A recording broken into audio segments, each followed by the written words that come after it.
it's amazing to have access to a place like this, of course, and with all the health challenges that we've had over the past couple of years, to actually go freely to a place that is clean air, fairly quiet. We can sleep, disconnect, catch up. One of the things that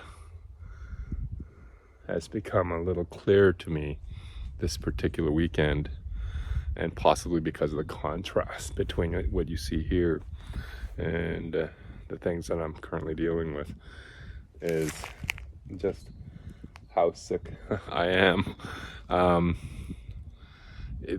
So the surgery recovery is doing quite well by any measure. I've talked to the surgeon.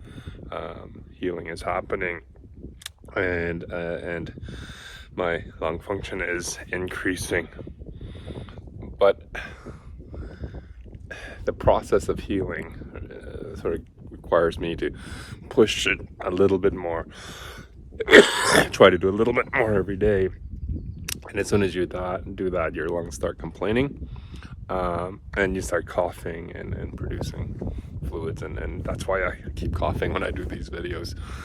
It doesn't feel horrible from a pain point of view, but when it always happens, it is something that you have to deal. And it really does occur to me today that I'm really sick, and I am really grateful that I have many ways to help me deal with that, and I have talked many a time in these videos on dealing with that.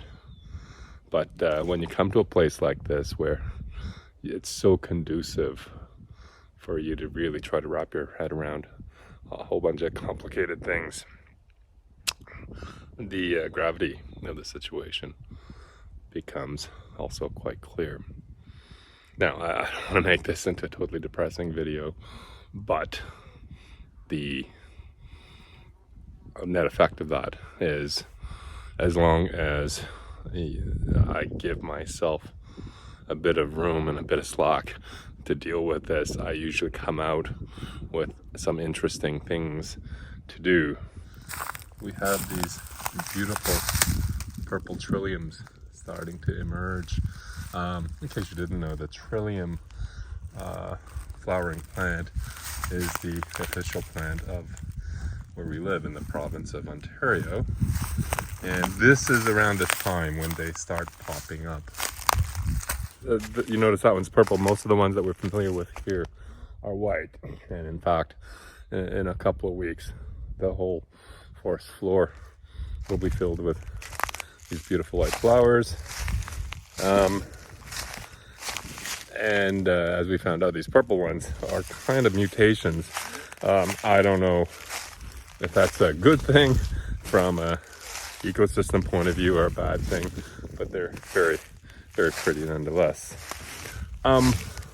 So as you can see, even during a few minutes of recording, my mood has changed. That is what walking through the woods can do to somebody, regardless of how incredibly complicated one's life gets. And the fact that this is our place. Somehow a few years back, about 12 years ago, we stumbled on an advertisement, a real estate listing for a weird property that has an off-grid cabin plus a really, really spectacular property.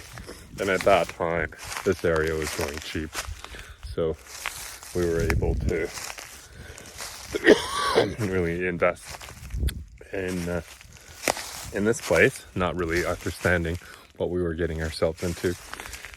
And as it turns out, holy smokes, did it ever pay off. This will recharge anyone's mood batteries. I guess one of the reasons why I keep thinking about just the limitations of my current condition is possibly embodied by what you see here. This kind of messy structure with a bit of firewood. Well, that's almost empty. And unfortunately, I don't have the strength to deal with harvesting more wood for the upcoming season to prepare the dead or dying trees in the woods and then cutting it all up. That's something that I used to really look forward to doing. Can't do it certainly not now. Maybe later this year, but it's something we have to plan for before it gets too late. Over the next little while, I'm gonna do my damnedest to figure out a way to motivate myself to get through this, and more importantly, figure out how Shannon and I will get a bunch of firewood out of these woods.